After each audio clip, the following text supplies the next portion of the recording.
Are you ready for the Word of God? For the next few minutes, huwag mo nang pakialaman yung katabi mo. Ha? Pakinggan mo to dahil mahalaga ito. Gaano kahalaga ito? It talks about me and you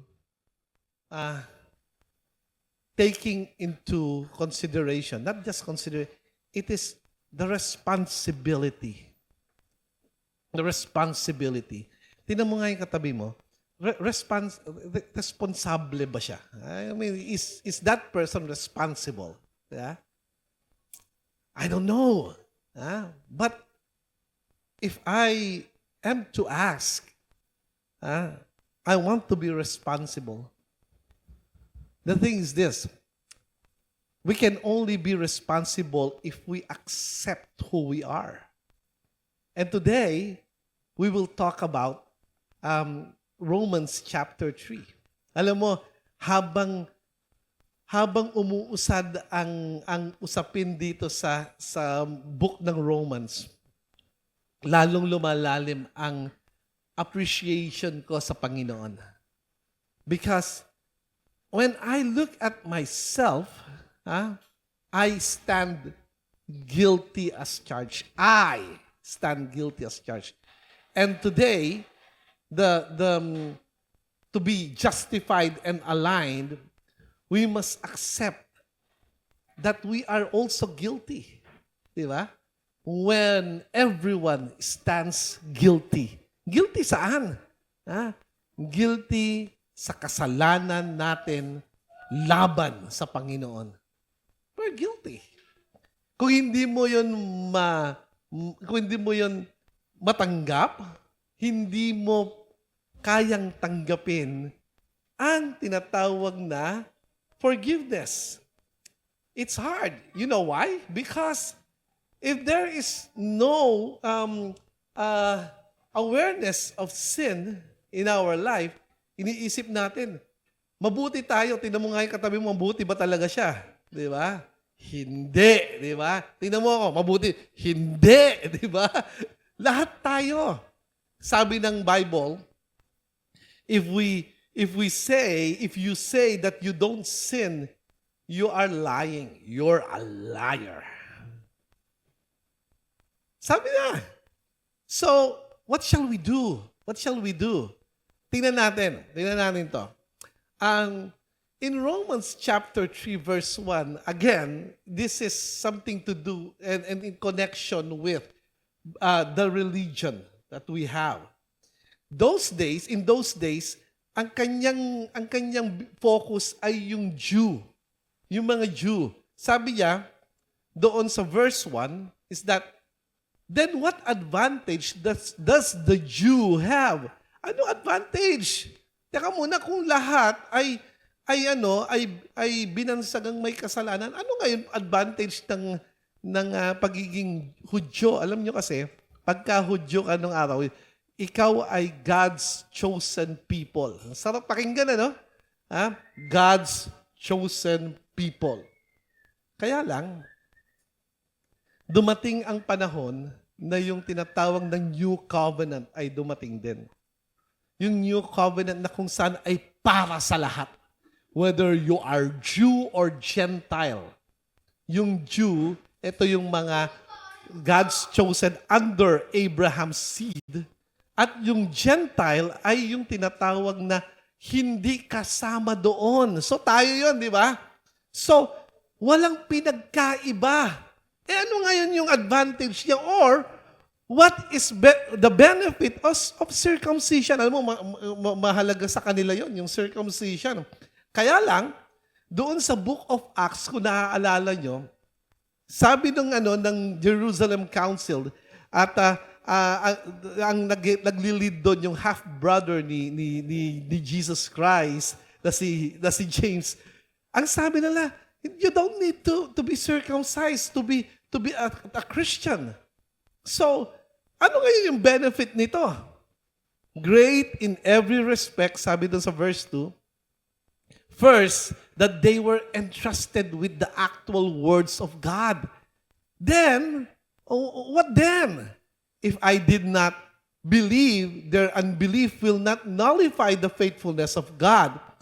Far from it, rather God must prove to be true, though every person be found a liar, as it is written, so that you are justified in your words and you prevail when you are judged. So, understanding these things, tandaan natin, no one is righteous before God. Therefore, salvation must come by grace through faith. Tandaan natin, walang sino mang matino. Di ba? Gumagawa tayo ng mabuti, pero kung i-compare natin sa Panginoon, wala.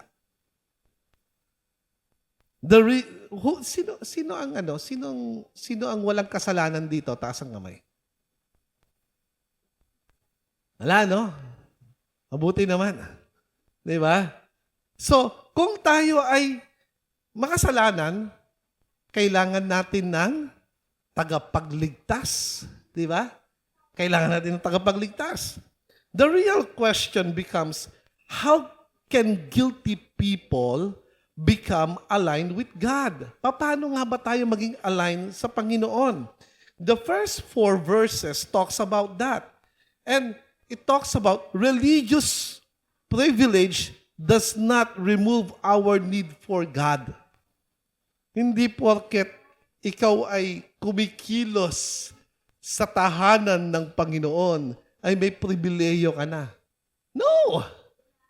Pare-pareho lang tayo, pantay-pantay tayo sa mata ng Diyos. Kaya lang, sa pagiging pastor ni Pastor Henry, it is expected by God 3 times na tinitingnan niya kung anong gagawin ko kasi ako ay alagad ng Panginoon at ikaw din ay alagad ng Panginoon.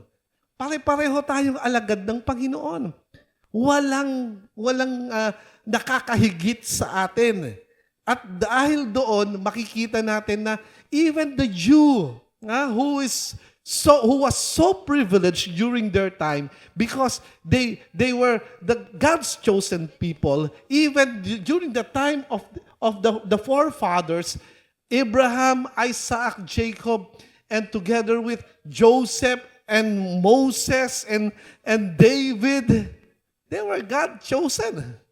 Pero dumating ang panahon na kung saan eto na ang New Covenant. Para saan yun?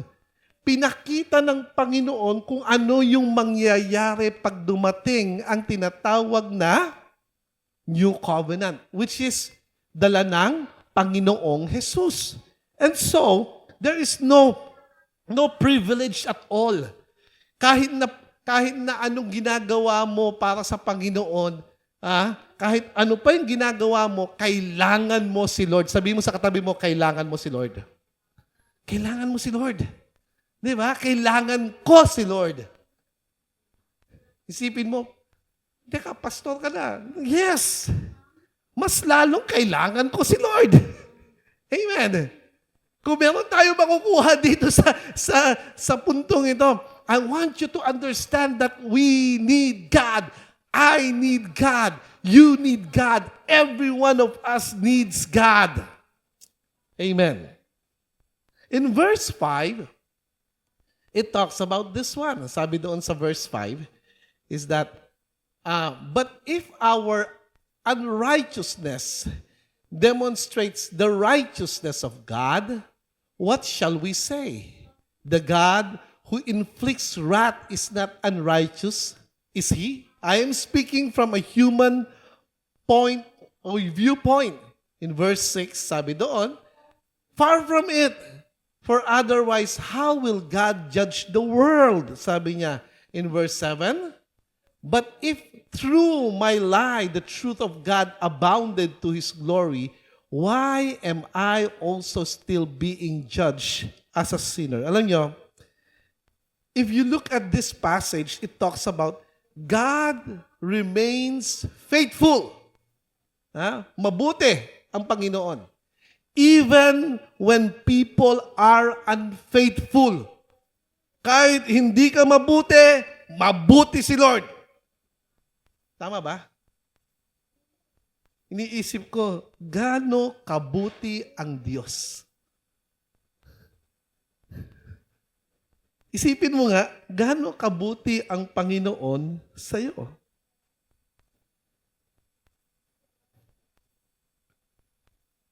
Habang iniisip mo, pasalamatan mo ang Panginoon. Sabi doon, what if some were unfaithful? Does their faithlessness nullify the faithfulness of God? Sabi ni Paul, by no means. Human unfaithfulness does not change God's faithfulness. Kahit hindi mabuti ang tao, hindi nagbabago ang kabutihan ng Diyos.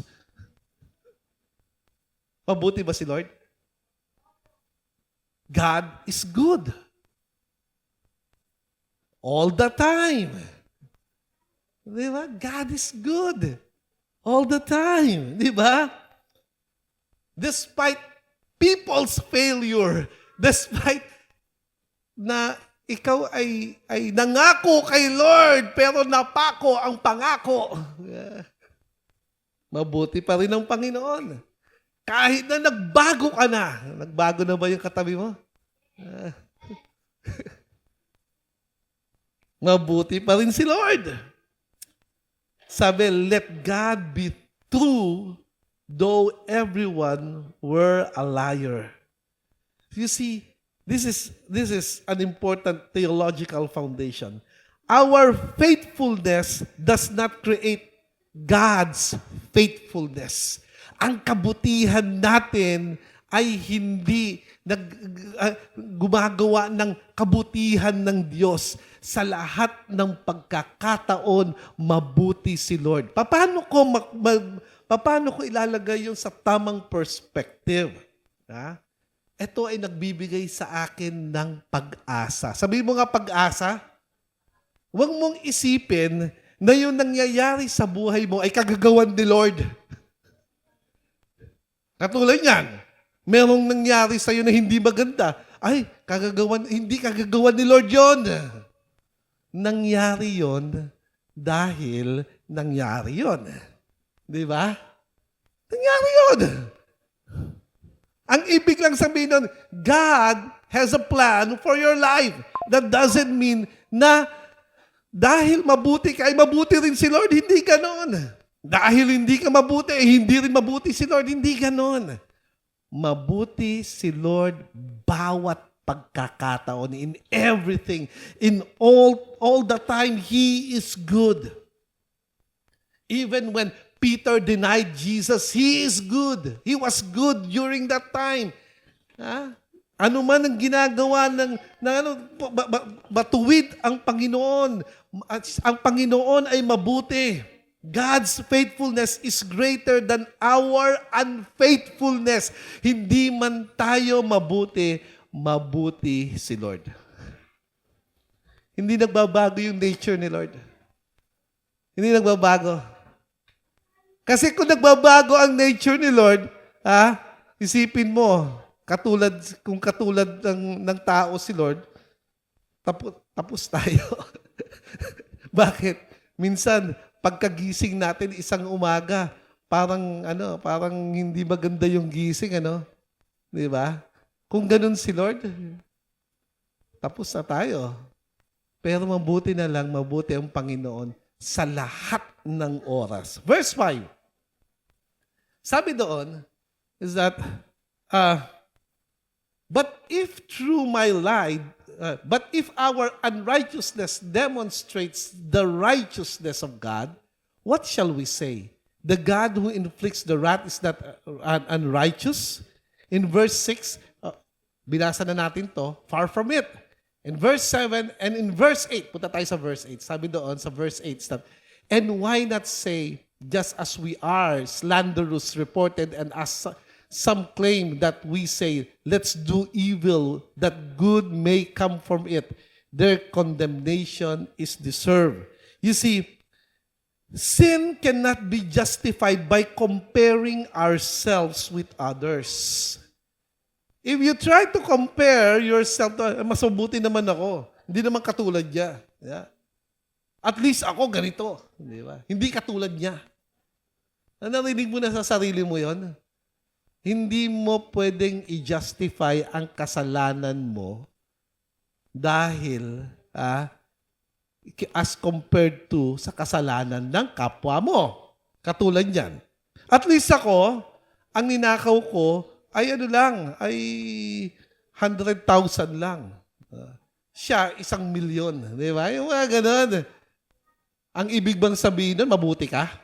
O sige, lagay natin sa, sa perspective. At least ako, nangupit lang ako ng 10 piso. Siya, ang kinuha niya, 100,000.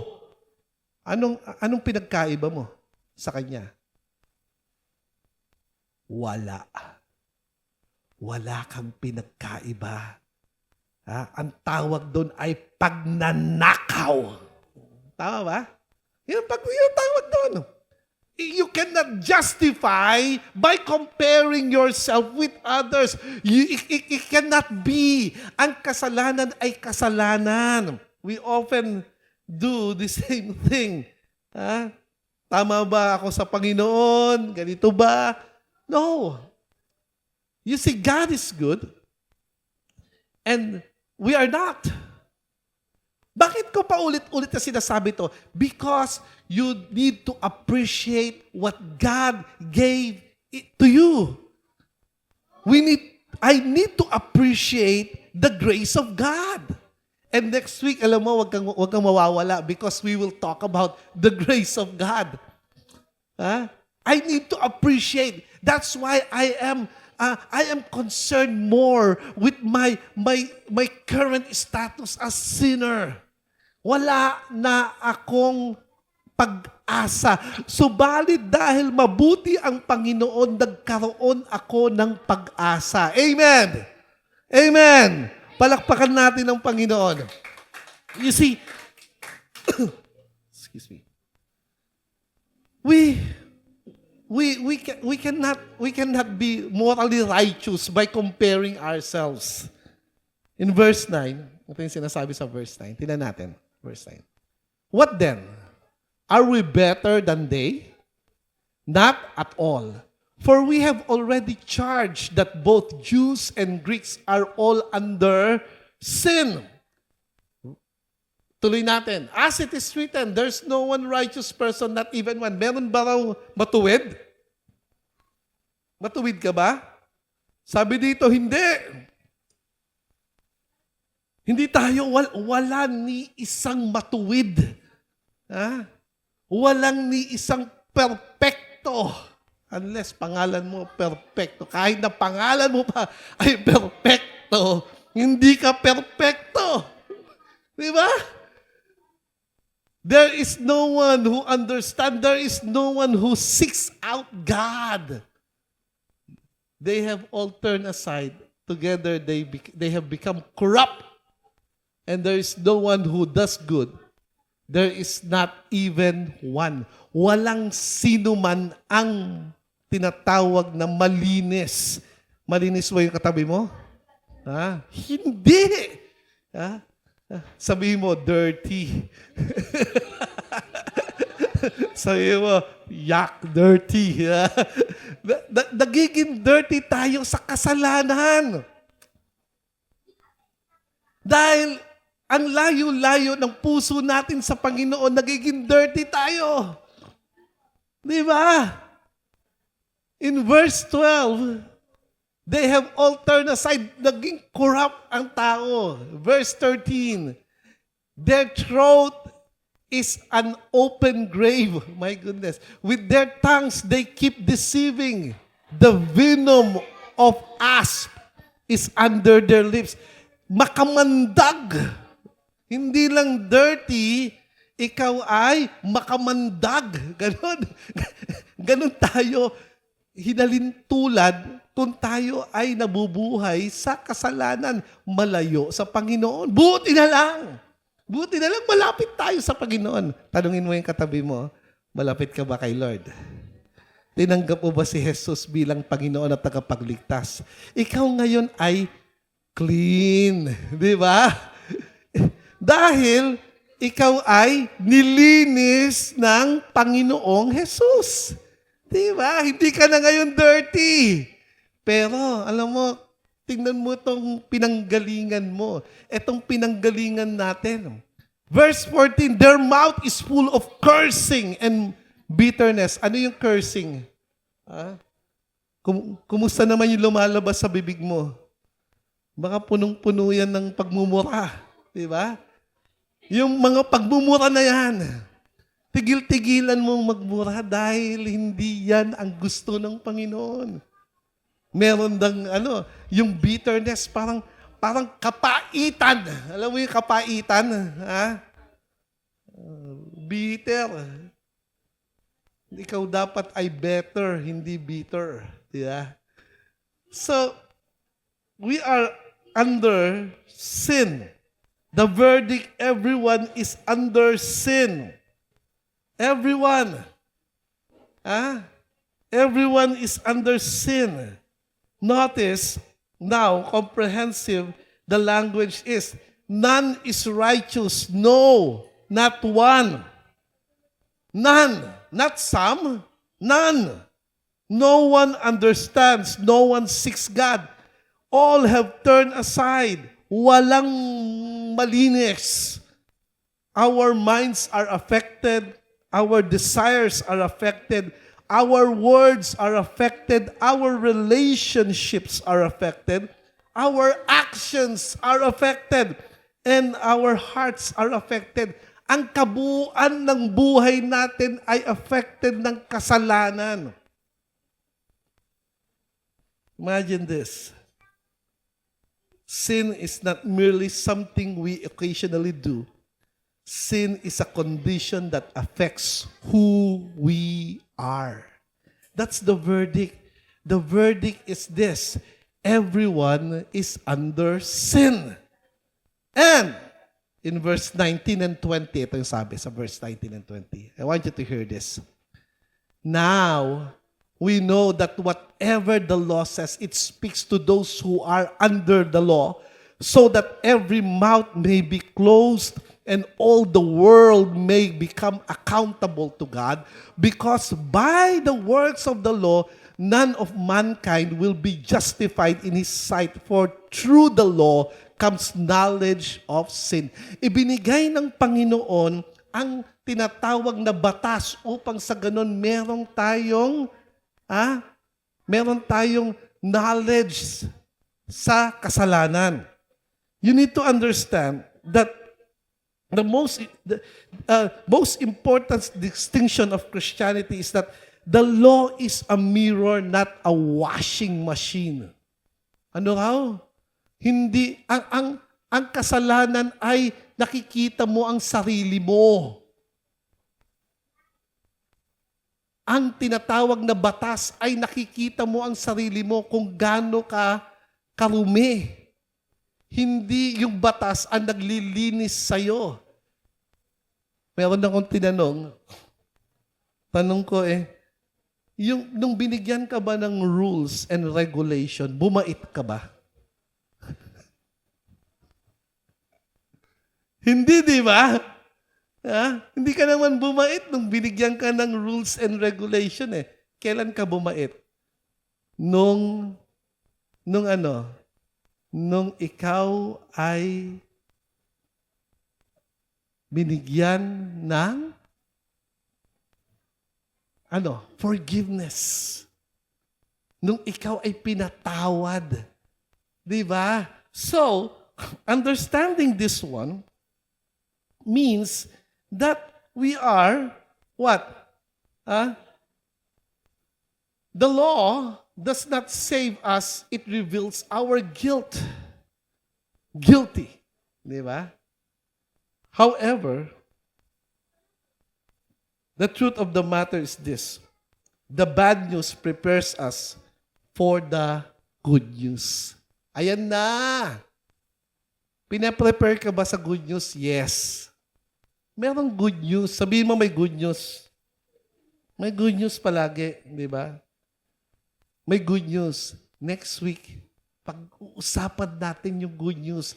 Dahil si Jesus ang siyang nagbigay sa atin ng tinatawag na forgiveness. Because of Jesus Christ, He forgave us sa lahat ng kasalanan natin. Sa lahat. We need to stop trusting our religious privilege. Hindi porket pumupunta ka sa CCO, ikaw na ay okay. Maraming mga pumupunta sa church, hindi okay. Di ba? Stop comparing yourself with other people. Magkaroon ka ng malalim na relasyon sa Panginoon. Stop trying to save yourself. And there are three responses to Romans 3 verse 1 to 20. Ito yung tatlong responses. Stop trusting your religious privilege. Stop comparing yourself with other people. And then stop trying to save yourself. Ito yun. Napakalinaw. Again, pinag-uusapan natin ito for us to appreciate more of the grace of God. Sabi mo, grace. Sa Tagalog ay biyaya. Alam niyo yung biyaya, hindi mo deserve, pero pinigay sa'yo. That's grace. In conclusion, when the mouth is silenced, in verse 19, every mouth may be stopped. Ang ibig sabihin nito, medyo marahas itong word na to, shut up. Alam niyo yun? Sabihin mo sa katabi mo, kay Lord, shut up tayo. Di ba? Manahimik ka.